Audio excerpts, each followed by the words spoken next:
Ang mga videong inyong matutunghayan ay para lamang sa mga taong matatagang loob dahil maaari itong magdulot ng disturbance sa inyong mahimbing na pagtulog.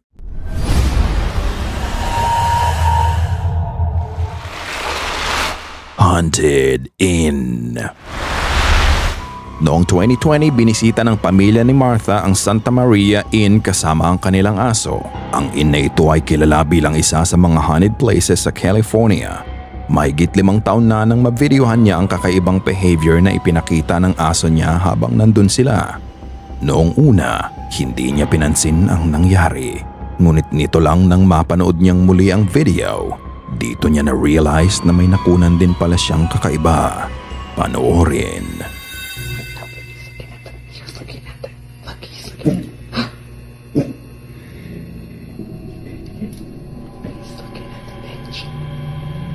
Oriole's freaking out, guys. There's somebody sitting there. He doesn't want to go by it.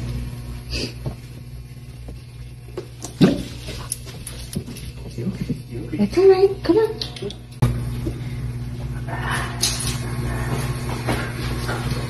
Come on, Oriole.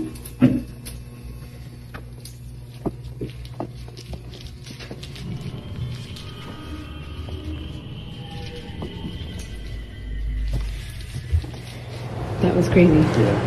Sa video, habang naglalakad sila sa alleyway ng hotel, makikita mo ang aso nila na takot na takot.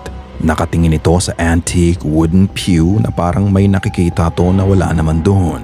Nang muli nilang inilakad ang aso, napatras pa nga ito. Ayaw nitong dumaan sa harapan ng upuan. Pero bukod sa behavior na ipinakita nito, meron pa palang ibang nangyari. Pakinggang mabuti ang video.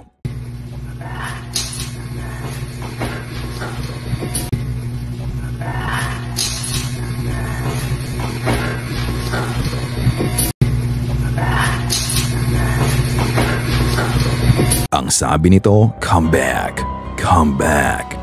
At ayon nga kay Martha, bukod doon ay may narinig din siyang faint voice na sinabing nga raw na, "Where are you going?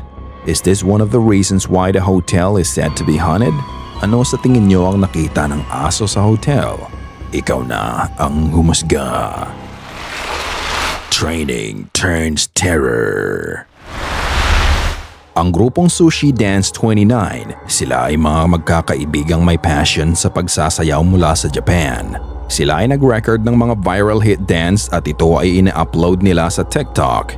Isang beses, habang sila ay nasa studio para mag-practice ng kanilang routine, something strange happened na talagang tumakot sa kanila. Kaya napakumpol na lang sila sa isang gilid ng studio. Ito ang nangyari.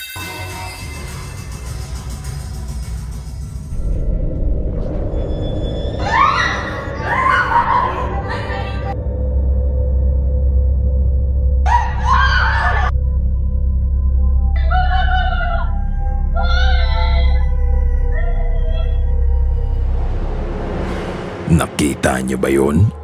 Habang pine-perfect nila ang kanilang sayaw, tignan ang pinto sa refleksyon ng salamin. Unti-unti itong gumalaw at bumukas ng mag-isa. Makikita mo na wala ni isa sa kanila ang malapit sa pinto nang magbukas to. Wala ka rin makikita sa loob nito kaya nakapagtatakang bumukas na lang ito ng mag-isa. Nakita nga ito ng isa sa kanila kaya napatakbo at napaupo na lang ito sa likod ng isa sa mga kasama niya. At matapos nga nun ay nagkadamay-damay na ang takot nila. Nang medyo kumalma na sila, nilapitan na nga lang ng lalaki ang pinto at sinara niya na lang ito.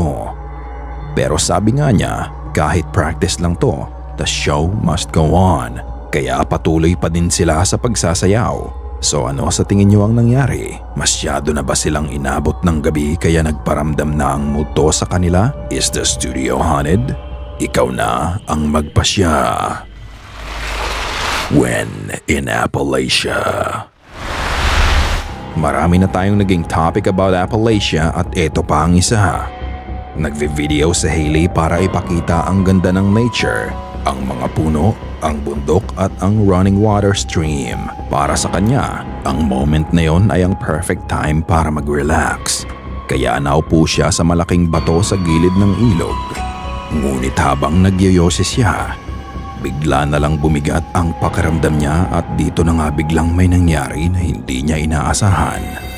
I just realized this is like the perfect place to come and sit and smoke. Cause look at this. Sit right here. Hell yeah. This is my view. Y'all, a cigarette right now. I don't even smoke cigarettes, but it warm you up, you know. I'm fucking cold. I felt like there was somebody behind me, but so this is as close as I'm gonna get. But y'all can see it's like angled and it goes into the mountain. It doesn't look like it, but it's a little bit more deeper here. My feet would get wet, and these shoes, yeah, no, and it's cold. But yeah, I'm about to head out of here because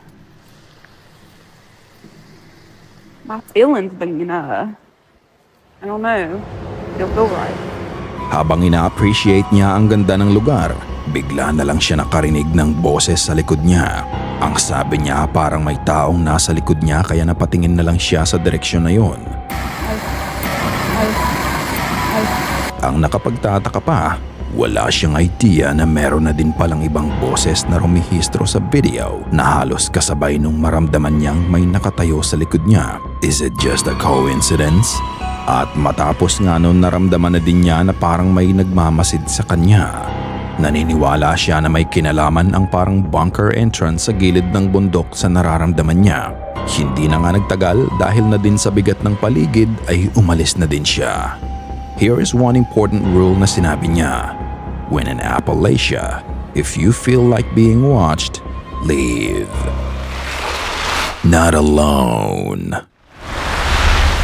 Ang videong mapapanood nyo ay galing sa Thailand. Dalawang lalaki ang nag-e-explore sa isang abandonadong bahay. Habang ang isa sa kanila ay nasa loob ng bahay, ang isa naman sa kanila ay nagve-video sa labas nito. Nag-uusap pa nga ang dalawa ng oras na yon.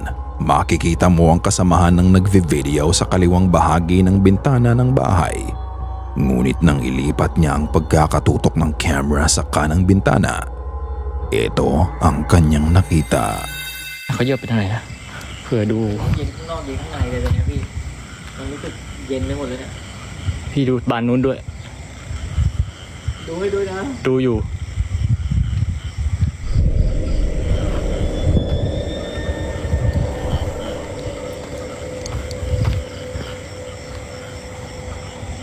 ถ้าอะไรพี่มึงเปิดไฟฉายป่ะเนี่ยนี่ไฟฉายอยู่นี่ไฟฉายส่องอยู่นี่ส่องหน้าตัวเองอยู่ถ้าตรงนี้มันมีอะไรแวบๆสะท้อนมาวะ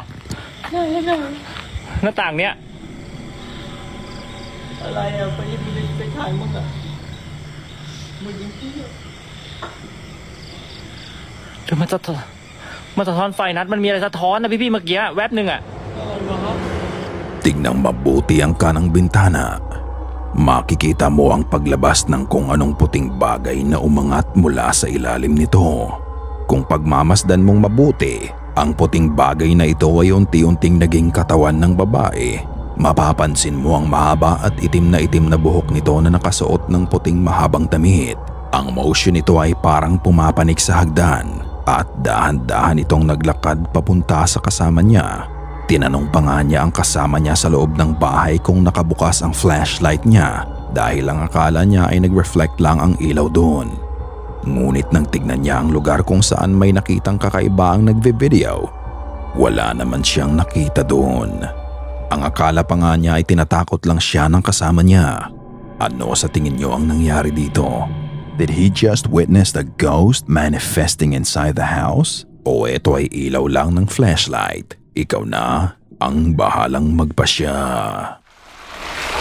Phase in the car. Ang event na inyong mapapanood ay nangyari sa Argentina. Isang lalaki ang galing sa hospital nang may marinig siyang katok sa labas ng pinto. Wala siyang nakita nung una pero nang pagtingin niya sa kotse niya, hindi niya maipaliwanag ang nakikita niya. Ito ang kakaibang encounter na na-videohan niya. Estamos en este momento en el microhospital, escuchamos un golpe y nos dimos vuelta porque dijimos, bueno, ¿quién está entrando? Cuestión de que no hay nadie atrás nuestro. Y miramos dentro del auto y dijimos, oh, pues el auto, qué mierda es. Lo peor de todo es que no queremos salir. Un miedo, la puta madre. Lo peor de todo es que se mueve adentro del auto y no hay nadie. O sea, ahora vamos a ir a controlar el auto. Sa loob ng kotse, makikita mo ang parang nabuong mukha. Sa una, iisipin mong reflection lang ito sa salamin dahil malinaw mo ring makikita ang reflection ng bubong ng hospital dito. Ngunit nang ipagpatuloy niya ang pagvivideo, mas nakakapanindig balahibo ang nangyari. Pero parece como si fuese un reflejo.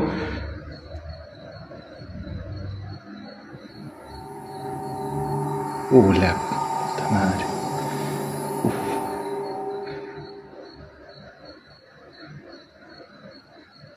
No, huevón. A ver. Ya, salimos rápido para que vean que no es mentira. Mamá, la piel de gallina, hermano. Piel de gallina. Cagazo.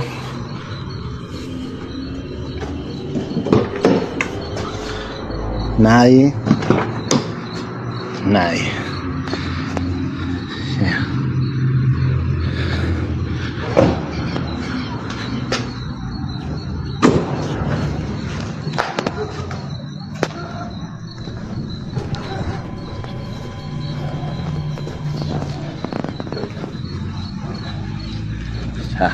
Nadie.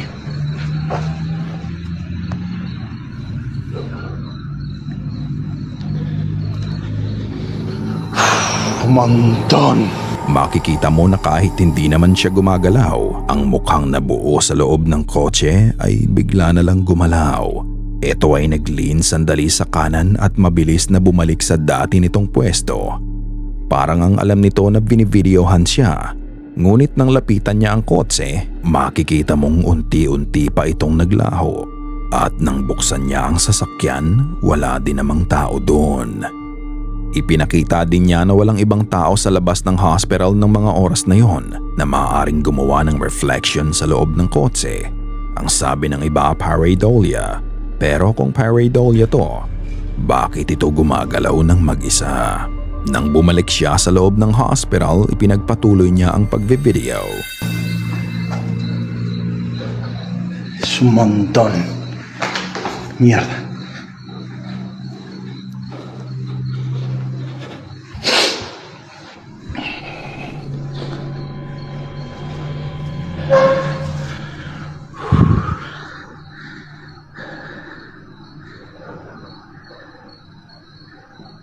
Y encima nos mira, la puta que te parió.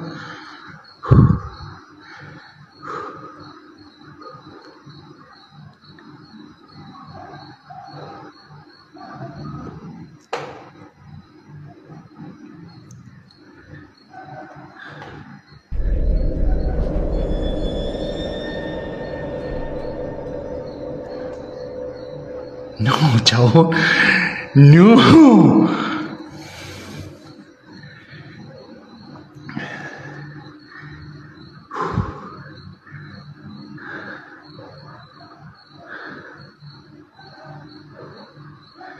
Desapareció. La concha! Makikita mong muli ang mukha ng kung anong entity na to.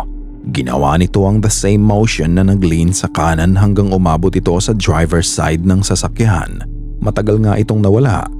Ang akala ng nagve-video, umalis na ang mukha, ngunit laking gulat na lang niya nang muling lumabas ang parehong mukha sa kaliwang bahagi ng windshield. Kung ano man to, maaaring ito ay isang elemento na pinaglalaroan siya dahil malinaw na alam nito ang ginagawa ng nagve-video. Hindi ito pangkaraniwang espiritu o kaluluwa. Pero ano sa tingin niyo mga ka-goosebumps? Katulad ng dati, nasa inyo ang pagpapasya. Ikaw na ang bahalang humusga. Isang lalaki ang nasa barn isang gabi at nakarinig siya ng ingay na parang may kumakatok sa pinto. Nang binidyohan niya ang nangyayari, he captured this.